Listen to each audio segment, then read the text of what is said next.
Abantu 9 kikakasiddwa nti poliisi ebakutte era bakwatiddwa kubigambibwa nti bano beenyigira mu mivuyo egyaliwo omwaka oguwedde mu kubba bbanka y'eggwanga. Kigambibwa nti bano bali emabega era bamanyi bulungi nnyo ebyagenda mu maaso. Bakwatiddwa olunaku olwaleero. Mu birala bye tugenda okuba nga twogerako ye Parliamentary Commission mu mwaka gw'ebyensimbi 2025-2026 yaweebwa ensimbi za Uganda biliyoni 833 mu obukadde 495. Wabula tugenza otuuka olunaku olwaleero nga bano basaba ennyongereza babongere ku ssente ezo biliyoni ezikunukkiriza mu 78. Mu birala njagala kutegeeza nti akakiiko akatakabanira eddembe ly'obuntu mu ggwanga Uganda oba Human Rights naye egamba nti nno eyagala ennyongereza eyagala bagyongere ku nsimbi ze baagiwa biliyoni eziwerera ddala 24. Uganda kiki kye tuwaaba? Buli kitongole kiri mu kusaba bakyongere ensimbi. Naye bw'onoonya omugaso eri bannayuganda njagala kutegeeza nti guno gukubula. Tugenda kuvaawo tusobole okubeera nga tweyunga ku mboozi. Nkusaba ogibeereko bingi ogenda kubeera nga obitegeera.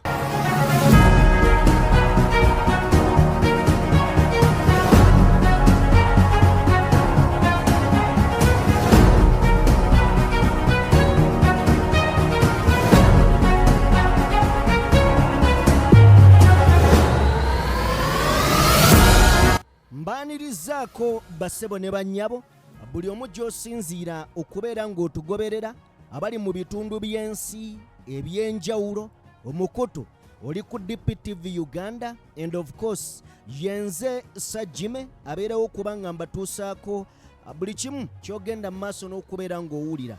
Olunaku olwaleero twagala tutunuulire ku bitongole mu ggwanga Uganda. Gwe munnayuganda ali eyo ekitongole ekitakabanira eddembe ly'obuntu ekya Human Rights ekikulemberwa omukyala amanyiddwa nga Mariam Wangadya kikuyambirawa? Kubanga emirundi mingi we kirina okubeera nga kitaasiza bannayuganda kizze kiyiwayo bayiwe. Bano bawambiddwa ate bo bennyini ne bavaayo ne bagamba nti abo tebaliiyo, NUP erimba n'ebiringa ebyo, abantu abalina n'ennangamuntu z'eggwanga. So kyekisaba ennongoosereza mu ngeri ey'enjawulo. Tugenda kubeera nga tutandika bwe tuti. Nkusaba vidiyo yaffe sooka ogiwe like. Mu ngeri ey'enjawulo genda mu maaso n'okubeera ng'osubscribinga eyakatwegattako nga gwe mulundi gwo gw'osoose okubeera nga olaba omukutu guno. Subscribinga wamma ensonga ebeerere ddala masavu. Tugenda kutandika n'akatambi aka mwana muwala ono, then gye tugenda okuva ate tusobole okubeera nga tweyongerayo.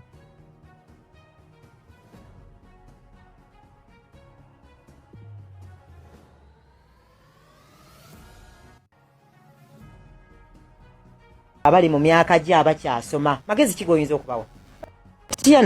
Tatiana magezi ki gowa abaana abawala abali mu myaka gye abakyasoma magezi ki goyinza okubawa? Ode fani wange yagaba wadda nyongere koti. Fani we yagaba wadda? Da. Kaakati bajjukiza ekyo fani wo kiyagamba.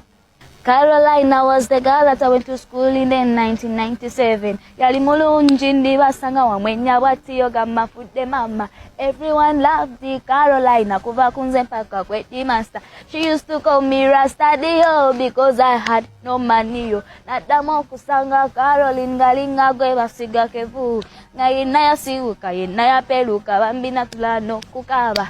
Choka oranda bayekanga namsanga ndeba. Kalimusapala emubuza wabachikoye byaliwo namusanga ndeba ngalimusapala nemubuza obera wako yesula mweye pala yanzira mungangamba mukwana ebyantukako sibiroja nafuna omulenzi nenjagala omulenzi naye ate omulenzi yafuka omulenzi ono omulenzi ye yandya omwoyo oyo yankozesa nannemye okusoma olwafuna olubuto bwenti yo omulenzi naweta ate ng'ekyokukola kibuze kyokka ng'enno olubuto lukula nemba ku ssomero naye naawe ng'awo mmanya essomero ku ssomero webangoba nange kwe kusalawo zire waka muzeyi wange oranda bati puresa zatuka watyo nafa ewakawe wanjocha nange kwe kusalawo nenfuna kalimu nenkola kalimu nayata kalimu kafuka kalimu zekati newondabira ndi wano yensenyiga namusanga ndeba ngali musapala nemubuza bakikoye byaliwo namusanga ndeba ngali musapala nemubuza ubeera wako yensulamu eyebbaala. Okay, kale akayimba ako sikaleese kuyisa bivvulu, sikaleese gwobeere bubeezaawo onyumirwe.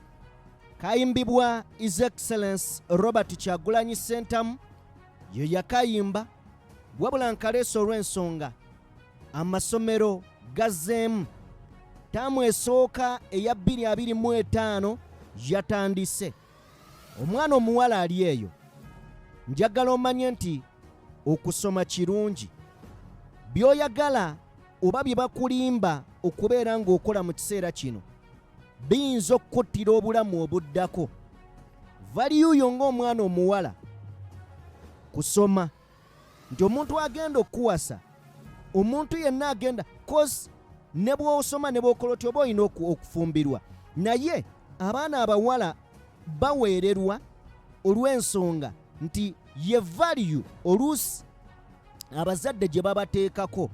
Omusajja obutakumanyiira nnyo n'oyo azze okwagala singa anaaba atandiseewo edduuka osobola oddibala obulungi, osobola oddikulaakulanya. Valiyo omwana omuwala kusoma. Era abazadde abali eyo abaana abawala mubaweerere, kubanga ye valiyu gy'osobola okubeera ng'omutaddeko. Kati gwe omwana omuwala ali eyo nga tutandise taamu eno, njagala omanye bagenda kulimba bingi. Abasajja tulimba ebyaddala. Omusajja ajja kujja afukamire mu maaso go, tajja nakomaawo n'amaziga ajja gakaaba, naye nga kyayagala kwe kufuna ky'olina. Bw'anaakifuna byonna by'onoosigaza oba lubuto oba siriimu tebimukwatako. Fokasinga kusoma. Genda ku ssomero, kola ekikututteyo.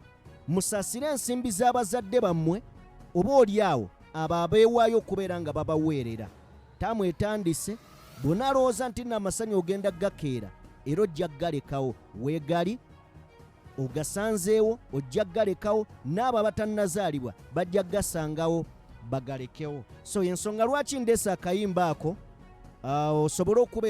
osobole okubeerako ky'ojjamu era ekyoyiga mukwano gwange. Now bwe tuba nga tuvuddewo awo ku namusanga ndeeba, njagala kubeera nga nkwolekezaako oba oli awo ku kitongole eky'eddembe ly'obuntu. Kino nga kikulirwa omukyala amanyiddwa nga Mariam Wangadya gw'olaba ku screen.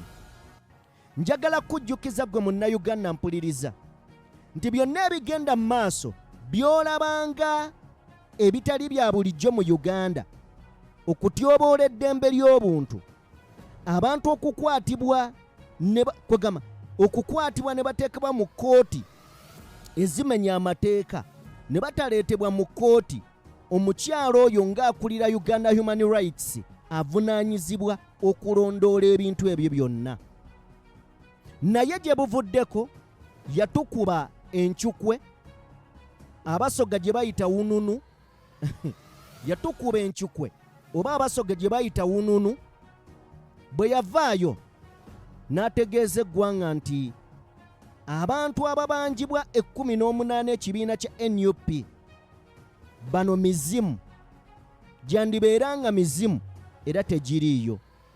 Ensi ne yeebuuza, abantu boogamba nti nno tebaliiyo, naye nga famire zaabwe weeziri.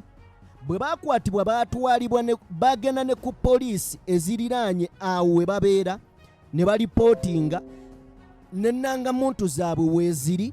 Ogamba otya nti nno bano bandibeera mizimu nga tebaliiyo? era ku statement eyo n'agamba nti ekibiina kya NUP kiri mu byabufuzi ye Mariam Wangadya ne gye buvuddeko era waliwo akatambi akafuluma nga ye kennyini avaayo n'ategeeza nti tasobola kukola bulungi mirimu gye olw'ensonga abantu b'abeera nabo babeera oluusi balina emmundu oba oli awo ng'osobola okuddako emabega n'ogamba naye waatudde wookya. Naawo ekindeesezza emboozi y'omukyala Mariam Wangadya weewano okusinziira ku mawulire ge twongera mu maaso n'okubeera nga tufuna galaga nti ekitongole ekya Uganda Human Rights Commission ekitakabanira era ekirwanirira eddembe ly'Abannayuganda gwe simanyi oba kino kikulwanirira oba tekikulwanirira. Bino bye biriwo mu kiseera kino. Bagamba nti basaba ennyongereza ku nsimbi. Simanyi kiki kiri mu Uganda, wabula buli kitongole kiri mu kubeera nga kisaba bakyongere ensimbi ate nga bakiwa. Kakati bano bagamba nti basaba babongere ensimbi biliyoni 24 era nga bagamba nti bagenda kubeera nga bagamba nti the Uganda Human Rights Commission is requesting an addition of 24 billion to conduct nationwide civic and values education and to sensitize Ugandans on the protection and promotion of human rights as the country prepares for the 2020 general election. Batugamba nti bano bagenda kubeera nga bakunga awamu n'okusomesa Bannayuganda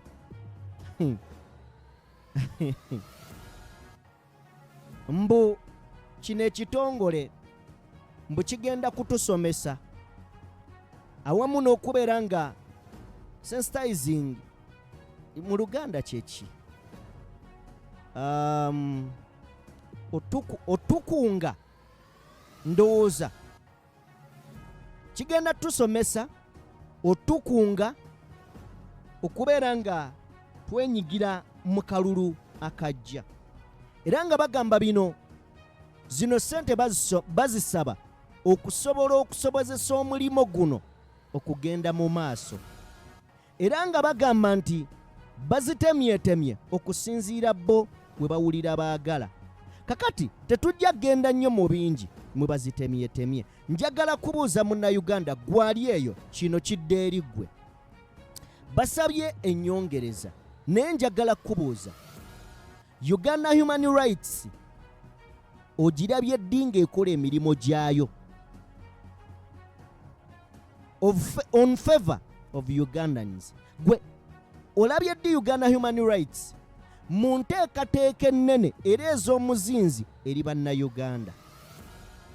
Era twandigambye nti tewali buzibu kubeera nga babongera ssente. Tewali buzibu, naye ekola kugamba eyina mugaso ki eri ffe nga Bannayuganda, kubanga bw'eba tesobola na kulondoola ensonga ezimu kati etugasa ki era bayongera yaki? Era mu kiseera kino lwaki buli kitongole kiri mu kusaba ssente babeere nga bakyongera? Eno enfuga ey'amateeka yavaawo, twandigambye nti ekitongole kya Uganda Human Rights okirabyeko mu kwetaba mu kulwana okuliwo nga Mwami Museveni ali mu kujabaata amateeka. Mu Uganda ebintu bizibu. Ne Minisita wa Justice omukulu amanyiddwa nga Nobert Mao sinnaba muwulirako ng'akoze statement yonna ku bigambo Mwami Museveni byazzeemu abalamuzi oba byasindisa eri abalamuzi. So bano bagamba babongere ensimbi ne zino ssente zonna za Bannayuganda nga baziwa ekitongole ekitatugasa. Amazima Uganda Human Rights gwe Munnayuganda ali eyo ekuyambirawa? eddembe ly'obuntu mu Uganda kidiba omuugwa. Buli ayagala ng'ayina amaanyi n'obuyinza akola nga bw'awulira ayagala. So byebyo bali mu kusaba nnyongereza ya biliyoni 24. Ezo nno ng'ozitadde ebbali, njagala era kwongerayo nkutegeeze nti bino biringa ebitannaggwa. Ekitongole ekirala ekya UPDF, olunaku olwajjo nakoledde emboozi nga nkugamba nti UPDF yasabye ssente mbu zegenda okugoberera oba ezigenda obbayambako okulondoola akalulu ka 2026. Ndowooza olaba buli kitongole kitagetinze 2026. UPDF ng'ekitongole kyabadde kisaba ensimbi, buli omu asabira mu biliyoni. Babadde basaba biliyoni 138. Palamenti n'ezibamma. Ensonga palamenti yawadde ng'egamba amagye tewali we gayingirira mu nsonga za kalulu. Mu constitution tekikkirizibwa. Naye obutaswala obuli mu Uganda, amagye mu palamenti basaba ssente ezigenda okubeera nga zikola mu kalulu akajja, era nga bagamba bagenda kuwa ebyokwerinda eri ababaka. Awo weweebulize ekibuuzo, poliisi omulimu gwayo ki? Mu Uganda ebintu amateeka bwe gagamba ffe tuwaanyisiganya buwaanyisiganya, amateeka bwe gayita wano ffe nga tuyita wano. Amateeka bwe gaba nga gagamba kino, kati abakulu mu Uganda balina kubeera nga amateeka gakwata ku ddyo bo bakwate ku kkono. So weewuunya lwaki amagye gagamba nti gaagala ssente okubeera nga galondoola akalulu. Obwo buvunaanyizibwa bwa poliisi okukakasa nti ekuuma abantu n'ebintu byabwe. Ogwo mulimu gwa poliisi. Mu Uganda ebintu byatabuka, era weewuunya amagye okugamba nti gali mu nteekateeka ey'okubeera nga gajja gakole ki, gasobole okubeera nga gakuuma akalulu mu ggwanga. Ezo nno nga zikyali awo, njagala kubeera ng'era nkutegeeza. Ndowooza tusookeko wano mu nsimbi z'eggwanga Uganda. Leero njagadde tuyite mu by'ensimbi twongere okubeera nga tutegeera ekituufu omudidi gwaffe gugwera ludda wa mukwano gwange. Ekifaananyi kyogenda mu maaso n'okuba ng'olaba ku screen, emmotoka ezo za poliisi. Njagala kujjukiza mpuliriza nti omwaka oguwedde twagenda ogumalako ng'emboozi eri ku mimwa gy'Abannayuganda ne mawulire. Y'emboozi ey'ensimbi ezabbibwa mu kittavu ky'eggwanga oba mu bbanka y'eggwanga Uganda. Wano nga tebabbamu ssente endala, babbamu ssente, babbamu ensimbi za $, obukadde 16. Bukadde 16 babbamu ensimbi eziwerera ddala obukadde 16, nga bw'oziteeka mu za Uganda, ampuliriza, baatwala biliyoni 6 ezaffe eza wano. Biliyoni 6 zaagenda. Ebibuuzo ne bijja, ani ayinza okubeera nga yakutte ku nsimbi y'eggwanga? Era abaazikutteko ebiboozi ne bijja nga batugamba bahaaka bahaakinze ssente ne zikola zitya. Buli omu n'akifuna nga wayogere, nga bw'awulira ayagala. Naye era twajja ne tubagamba nti tewali aka yazze wano n'akinga, ensimbi zaafulumye mu baffe abaawano. Now olunaku olwaleero ekitongole ekya poliisi kigenze mu maaso n'okubeera nga kikwata abantu 9. Wabula amawulire gano gakyatankanibwa emikutu egy'enjawulo. Abamu bagamba abantu 7, abalala bagamba abantu 9 be baakakwatibwa.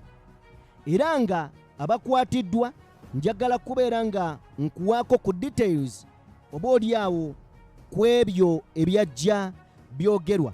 Daily Monitor ya breakinga story eno naye nga tennaba gibreakinga abamu twali tumaze okulabako ku Lumbuye ng'agikoze, so tugenda ogiraba Daily Monitor ng'egikoze ng'olwedde twabirabyeko nga Lumbuye abyogera. Then tutunuulira ensimbi ezabbibwa, obungi bwazo n'obunene bwazo. Sente zino okusinziira ku mwogezi wa poliisi Lushoke avayo n'agamba investigations zigenda kubeera nga zitandika era nga batunuulidde abakulu mu ministry eya finance ne mu banka munda. Kakati ensimbi ezabbibwa zaali zivuddewa. Sente zaali zizze wano nga ziva mu World Bank. $6 million. Yes, $6 million mu za Uganda ze billion 22 mu obukadde 3. Mu obukadde 3 zino zaali zizze nga World Bank ezituwadde ku by'obujjanjabi n'ebiringa ebyo. Then sente endala zino zazuulibwa nti zaali zisindikiddwa mu banka emu mu ggwanga erya Tokyo mu Tokyo erudda Japan, nga zisindikiddwa Japan mu Tokyo eyo mu banka emu. Then endala sente zaali zisindikiddwa kampani bagiyita banka emu ey'obwannannyini mu ggwanga erya Tokyo, Redway Company. Sente endala $8 million $8 million mu emitwalo 59 n'obusaamusaamu nga mu za Uganda ze billion 31 mu obukadde 2. Zino zaali zivudde mu African Development Bank era zino zaasindikibwa mu banka emu mu ggwanga erya London ng'emanyiddwa nga MJS International. Sente z'eggwanga zisala ensalo era batutegeeza batugamba nti bahaaka zino ensimbi be baali bazitutte, wabula owulya we zigenda, gye zaava ne gye zaagenda. Eno banka akawunti emu eri mu Tokyo emanyiddwa nga Redway Company ye yatwala billion 22 mu obukadde 3. Kakati sente endala eziwerera ddala billion 31 mu obukadde 2 zo zasindikibwa mu banka emu mu ggwanga erya London emanyiddwa nga mu kampani emu mu ggwanga erya Bungereza mu kibuga London emanyiddwa nga MJS International. Nsimbi ya muwa musolo wane waka basaba nongo basaba ennyongereza babongere ze babawadde tezimala kyokka ate eziriwo bazibba bazifulumya ggwanga. Uganda eyagiroga ali kasozi wali alengera bwati, eyaloga Uganda ali ku kasozi aseka bwamwenya bw'ayite ecupa y'amalwa ali ku nseke agamba katukamule. Bino byonna tubiraba tubitegeera ne maama oyogererewa twogere ki basajja battu. King Saa yayimba oluyimba nagaago ali mwaka gwa 86 Uganda lwe yatandika okujeera okukaaba okuva we bayingira eggwanga lino. Nina producer wange wano walabako ku buwanga Luweero, wali olimyeko n'osanga obuwanga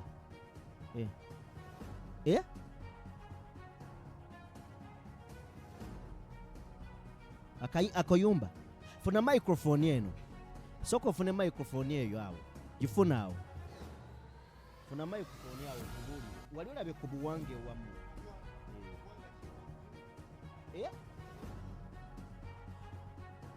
okimanyi nti nno byonna ebitusumbuwa byajja mu guno omwaka.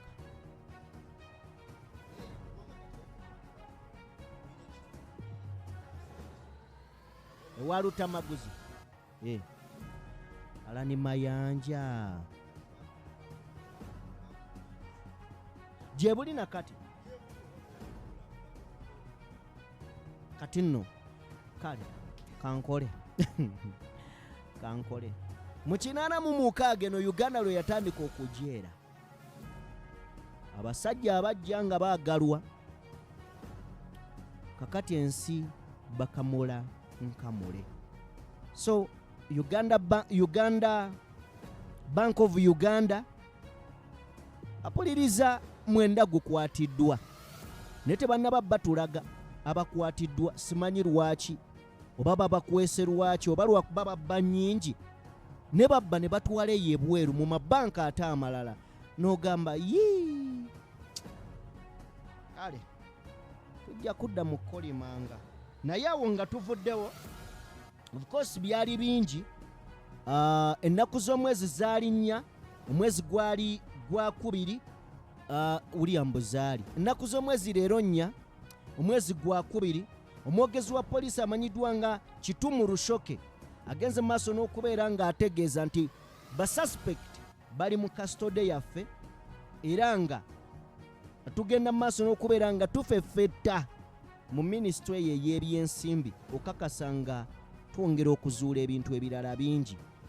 Era ezimu ku nsimbi endala bagamba nti biliyoni 6 mu obukadde 134 mu mwezi ogwa Septemba nga 10 zino zo bakola transaction nga zigenda era mu banki emu. Uganda ekkula lya Afrika baaba kyonna kye mutukola mwanditulese wallahi mutuleke basajja mmwe tusaba mutuleke kimala anyway kale byebyo nga sinnaba basiibula ne bino kambikuwe gwokyali ku ebyo. Parliamentary Commission njagala kutegeeza gwe ampuliriza mukwano gwange nti nabo basabye ennyongereza ze basabye Parliamentary Commission mu omwaka gwa 2025 omwaka gw'ebyensimbi 2025-2026 baabawa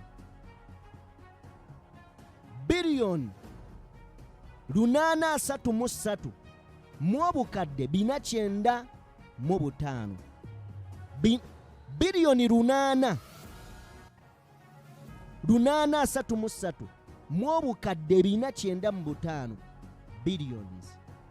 Kakati bagamba ezo sente tezibamala, bagamba ensimbi tezibamala, baagala babongere biliyoni 78 mu obukadde 694 ziri tezibamala, baagala babongere ensimbi. Bannaye Uganda ku binnya bye tulina, Uganda ku makuba amabi ge tulina, Uganda ku byenjigiriza ebibi bye tulina, Uganda ku byobulamu ebibi bye tulina, Uganda etalina yadde kantu nga n'amazzi amalungi tetulina. Mmwe ne musaba nga buli kitongole kiri mu kusaba kwegamba nnyongereza kubanga tugenda mu kalulu. Tusaba mwandiswaddeko ebyaddala. Bannansi mubanuunye, mujula kunuuna misuwa gyabwe. Osanga omuntu ng'atambula ng'alinga luseke lwa soda, ali awo alinga eyafa, naye n'ekikumi ky'alina mu nsawo mukakasa nti mukinonako ate mu mukitwalako ennyingi naye nga tezitugasa. Era ngenda n'empulya wano nga bagaa nti bannayuganda tebaagala kukola. Mmwe bantu mmwe abagera nti bannayuganda tebaagala kukola, singa mumanyi abantu bwe batoba, singa mumanyi abantu bwe batoba, ebintu ebimu mwandibadde temubyogera na byogera. Wallahi mbabuulira, bannayuganda batoba bakola, naye byebyo ebivaayo byonna ng'obyogera n'owulira eggwanga wa gye liraga. Bino si byange, njagala obiwulirize. Eggwanga gye liraga eyo buli omu asabire munne ebyaddala. Wuliriza akatambi kaakano. Okimanyi nti nno General Katumba Amala yali mu works is a military general. Obadde okimanyi nti buli project ekyasinze obunene kati kitongole ky'amagye kye kigikola neeke yeekwata contract esinga obunene. Muno mu nsi temuli ba civil engineer oba temuli bazimbi. Obadde okimanyi nti n'amagye tegakyakkiriza yadde okunywa kutuzi nga muntu wa bulijjo yatukoze Spice Diana oba ani tasobola kukola mazzi balina agaabwe bagayita uzima. Obadde omanyi nti mu security company ezisasiza okubeera za security zaabo. Obadde okimanyi nti batongoza bandi kati ne mu kuyimba bagobya abayimbi bagenda kweyimbira. Emikolo gyonna egibaddewo egya gavumenti bagenda kugyeyimbira. Obadde okimanyi nti abasirikale saawa eno bali mu kwezimbira amalwaliro agaabwe specialized hospital nga gaabwe bokka. Okimanyi nti waliwo eddagala eryabwe libeera special nga be balifuna lyokka. Obadde okimanyi muli n'eggwanga mwami Kasiba nti ezaali niigiina z'abaamaama bo oba baamaama baffe abasomesa busako kati mu magye be bakyasinze sako ekyasinze ssente ezisinga n'ezibeera mu banka enkulu. Obadde okimanyi nti be baazimba ekisaawe ky'Entebbe. Obadde okimanyi nti be baddaabiriza enguudo ezisinga obungi ne Kampala bayingira be baddaabiriza enguudo bayinginiya tebaliimu. Obadde okimanyi nti be bawa ssente okulima emmere singa covid yakomawo emmere ne babawa biliyoni simanya ameka ne bakungulayo biliyoni 9. Obadde okimanyi kati ne judicial bagitutte kati nga saawa eno ba civilians bawozesebwa mu court martial. Kitegeeza ne sigeddamuzi terikyasobola kuwozesa musango nga abamagye tebasazeewo. Kakati bakakiiko kaabwe ke bateekawo disciplinary committee y'abantalo kati yewozesa abantu ba bulijjo abatagenda nkona mu ntalo. Ayaweya ebintu ebyo badde obimanyiko mwami Kasiba obadde okimanyi tewakyaliwo kintu kyonna nga nebbaala ekirungi oli onywamu kuwalagi. Omanyi amabaala okunsinga nze simunywa gwomunywa n'otamira kitegeeza ne mu bbaala olwayo. Kankubulyeko mwami Kasiba obadde okimanyi nti nno nebbaala ezisinga wano e Kampala n'ebimansulo ebisinga wano e Kampala na buli kimu by'abasirikale. Bwegenda olabe buli bbaala emenya amateeka wano e Kampala ewatundibwa obupapula bw'enjaga, ewatundibwa busigala bw'olukumi, ewatundibwa ebikuba byonna ebyagaanibwa kesisi byewamba mu mabaala amalala. Okimanyi nti nno muzaabwe gyebiri. Okimanyi nti bakyasinze transport wano basi ezikyasinze obunene nga bezaabwe zikola gwa kusomba bawala kuva mu mawanga gatuliranye baleeta muno ku weekend ku Friday na bazayo lwa Sunday. Obadde okimanyi Kasiba Moses okimanyi nti nno mu Uganda muno tokyasobola kupima kyapa kyonna nga tewali gye nakimanyiko. Olina okuba n'omusirikale emabega okusobola okuwangula omusango gw'ettaka. Kasiba wawulirako ku musirikale eyabba olugave oyali Wema Kindye wano muganda we n'amweyimirira. Muganda we bwe yamuyimirira muganda we ne bamusiba nga eyabba olugave omusirikale alemedde mu barracks.